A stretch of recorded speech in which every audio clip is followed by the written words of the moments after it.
नमस्कार दोस्तों, स्वागत है आप सभी लोगों का।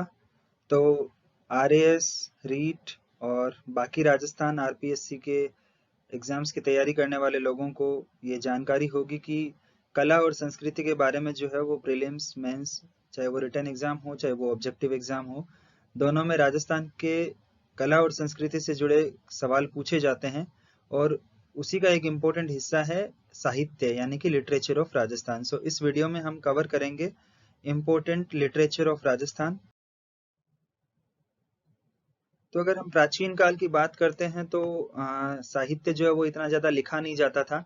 और प्राचीन समय में जो है वो अपभ्रंश भाषा में कुछ शिलालेख मिले हैं और प्राकृत और पाली भाषा में कुछ साहित्य मिला है। लेकिन अगर मुख्य रूप से मध्यकाल में जब साहित्य लिखा जाने लगा और जो अलग अलग राजाओं के दरबार में जो विद्वान होते थे ये लोग वंशावलियां लिखते थे, शिलालेख लिखते थे। तो इसी से जो है वो संस्कृत साहित्य का निर्माण हुआ है।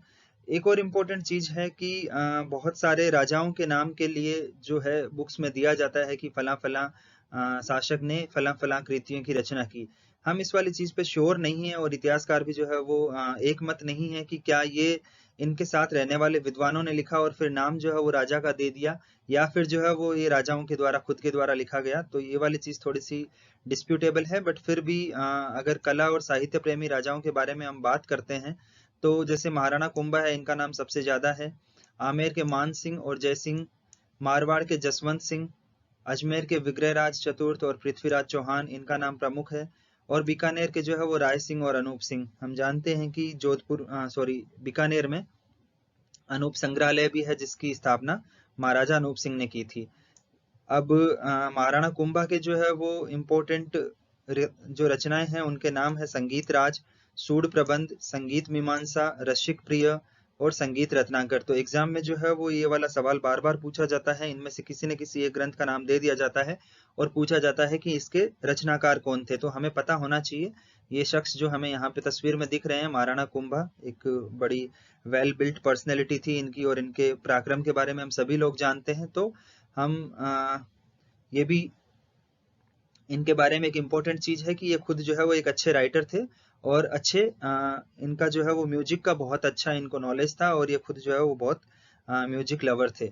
इस इनके एक दरबार में कवि होते थे मंडन। इन मंडन ने जो है वो शिल्प शास्त्र के संबंध में बहुत सारे ग्रंथों की रचना की है और उनके नाम आप यहाँ देख सकते हैं: देवमूर्ति प्रकरण, राजवल्लभ, रूप मंडन, प्रसाद मंडन और कुंभलगढ़। तो रूप मंडन और प्रसाद मंडन में तो नाम ही है मंडन इनका, लेकिन इसके अलावा देवमूर्ति प्रकरण, राजवल्लभ और कुंभलगढ़ प्रशस्ति, इनके नाम आपको पता होने चाहिए कि इनकी रचना कवि मंडन ने की थी। ये जो है वो आपके आर्किटेक्चर से जुड़े हुए ग्रंथ है, यानी कि स्थापत्य कला से संबंधित या शिल्प शास्त्र कहते हैं इनको। इसी कड़ी में जो है वो अजमेर के जो शासक थे विग्रहराज चतुर्थ, इन्होंने एक नाटक की रचना की जिसका नाम था हरिकेली नाटक। तो इसके बारे में भी सवाल पूछा जाता है एग्जाम में।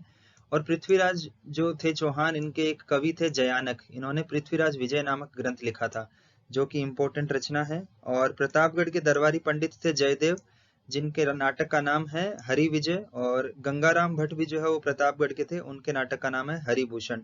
तो ये जो है वो प्रतापगढ़ के शासक थे, शासक के दरबारी पंडित थे। और जो इस तस्वीर में आप जिन शख्स को देख रहे हैं ये है जोधपुर या मारवाड़ के महाराजा जसवंत सिंह। तो इन्होंने जो है वो दो ग्रंथों की रचना की है, भाषा भूषण और आनंद विलास।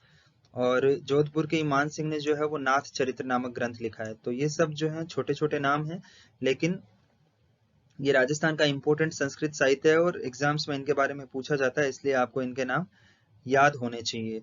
और मेंस में भी आपको लिखने को पड़ सकता है। अगर साहित्य पे पूछा जाता है तो लगभग 5 या 10 नंबर का सवाल पूछा जाता है। फिर हम बात करते हैं राजस्थानी साहित्य की। तो राजस्थानी साहित्य जो है वो मेनली अलग अलग क्षेत्रों की अलग अलग भाषाएं, जैसे मेवाड़ में मेवाड़ी, मारवाड़ में मारवाड़ी और ढूंढाड़ी, हाड़ौती, बागड़ी, मालवी, मेवाती आदि अलग अलग बोलियां बोली जाती है और इन भाषाओं में जो है वो लिखा गया। तो इसमें जो है वो 4 शैलियों का डेवलपमेंट हुआ था, जिनको जैन शैली, चारण शैली, संत शैली और लोक शैली के अलग अलग 4 कैटेगरीज में डिवाइड किया जा सकता है। हम सबसे पहले देखते हैं कि जैन शैली का कौन सा साहित्य था। तो जैन, जैसा कि नाम से पता चलता है, ये जो जैनों के जो इम्पोर्टेंट जो ग्रंथ थे या जो इनके कवि थे, इनके द्वारा जो शैली का निर्माण किया गया है, विकास किया गया, उसको जैन शैली कहा जाता है। इसमें 11वीं शती में जो हेमचंद्र सूरी थे, इनकी एक रचना है देशी नाम माला, इम्पोर्टेंट है। और शब्दानुशासन। इसी तरह ऋषिवर्धन सूरी का जो है वो नल दमयंती रास, और धर्म समुद्रगणी का रात्रि भोजन रास, और हेमरत्न सूरी का गौरा बादलरी चौपाई। तो ये आपको चारों नाम याद होने चाहिए और किसने इनकी रचना की ये भी आपको पता होना चाहिए। ये तो था धर्म से जुड़ा हुआ साहित्य। अब जो इम्पोर्टेंट रूलर्स हैं या जो राजपूत युग के जो शौर्य और जनजीवन की जो झांकी है वो जिस शैली में डेवलप हुई उसको कहते हैं चारण शैली। और इसमें जो है वो वीर और श्रृंगार रस की प्रधानता है, और जाहिर सी बात है अगर राजाओं के बारे में बात करेंगे तो वीर रस तो होना ही होगा उसमें। इस चारण शैली में जो है वो रास, ख्यात, दुहा आदि गद्य और पद्यों की रचनाएं हुई। इम्पोर्टेंट नाम जो है वो है बादर ढाडी, इनके द्वारा एक वीर भायण लिखा गया। ये जो है इसकी प्रारंभिक रचना मानी जाती है। वीर भायण लिखा था बादर ढाडी ने। इसके अलावा हम सब ने सुना है और जानते हैं ये पृथ्वीराज रासो जो है वो चंदबरदाई द्वारा लिखा गया था। ये पृथ्वीराज रासो पृथ्वीराज चौहान के टाइम में नहीं लिखा गया, ये लगभग 100-150 साल बाद में लिखा गया है। और नैणसी द्वारा नैणसी रिख्यात, बांकीदास द्वारा बांकीदास रिख्यात, जो ख्यात हमने बात की थी दयालदास रिख्यात, और गार्डन शिवदास की अचलदास खिंची री वचनिका। इस तरह के जो है ये प्रमुख ग्रंथ है। इसमें राजस्थान इतिहास की झलक मिलती है। और अगर दोहा आप देखते हैं, दोहा में ढोला मारूरा दोहा, सज्जनरा दोहा आदि प्रसिद्ध रचनाएं हैं। इसके अलावा दुरसा आडा, ये एक इम्पोर्टेंट नाम है। ये जो है दुरसा आडा, ये हिंदू संस्कृति और शौर्य का प्रशंसक था और भारतीय एकता का भक्त था। इसी प्रकार बीकानेर जो किंग है कल्याणमल, उनके पुत्र पृथ्वीराज राठौड़ ने वैली कृष्ण रुक्मणी री ये बीकानेर के जो राजा हैं पृथ्वीराज राठौड़ उन्होंने लिखी थी, और इसको राजस्थानी साहित्य ग्रंथ माना जाता है। इसके अलावा इन गुणों की ध्वनि इसके गीतों, छंदों, झुलका दोहा में स्पष्ट सुनाई देती है। और वर्तमान काल में अगर आप नाम सुना होगा, सूर्यमल मिश्रण इम्पोर्टेंट कवि है और ये बूंदी राज्य के रहने वाले थे। इन्होंने वंश भास्कर और वीर सतसई, दोनों इंपॉर्टेंट है, एग्जाम में बार बार पूछा जाता है, हमें पता होना चाहिए। वीर सतसई और वंश भास्कर जो है वो सूर्यमल मिश्रण की कृतियां हैं। तीसरी इंपॉर्टेंट कैटेगरी जो है वो संत साहित्य। जैसा नाम से पता चलता है कि जो संतों के द्वारा जो बातें की गई उनको संत साहित्य का नाम दिया गया, और इनके द्वारा जो मैसेज दिया गया उसमें नैतिकता और व्यवहारिकता को सरलता से जनमानस में प्रसारित करने का इनका प्रमुख इंपॉर्टेंट मोटिव था। इनमें मल्लीनाथ जी जो जैन साधु थे, जम्बो जी, जसनाथ जी, दादू की वाणी और मीरा की पदावली, नरसिंह मायरो, रामचरण की वाणी, ये इंपॉर्टेंट है। बहुत सिंपल है, कोई ज्यादा मुश्किल नहीं है याद रखना। चौथी जो शैली जो डेवलप हुई यानी कि लोक साहित्य की शैली, यानी कि जो आम जनमानस या जो आम जो पब्लिक है वो जिस तरह से अपनी कला का एक तरीके से रिप्रेजेंटेशन करता है उसको लोक साहित्य या लोक गीत और लोक गाथाओं के माध्यम से इनको डेवलप किया गया। इसमें जो है वो सबसे इम्पोर्टेंट फड़ है, यानी कि राजस्थान में फड़ बहुत प्रसिद्ध है। इसका वस्त्र पर चित्रण किया जाता है, जैसा आप यहाँ पे देख सकते हैं, इस तरीके से जो है वो चित्रण किया जाता है, और किसी ऐतिहासिक घटना या पौराणिक कथाओं का इसमें प्रस्तुतिकरण किया जाता है। अधिकतर जो है ये लोक देवताओं से जुड़ी होती है, जैसे कि पाबू जी की फड़, देवनारायण जी की फड़, रामदेव जी की फड़, ये आपने सुना होगा।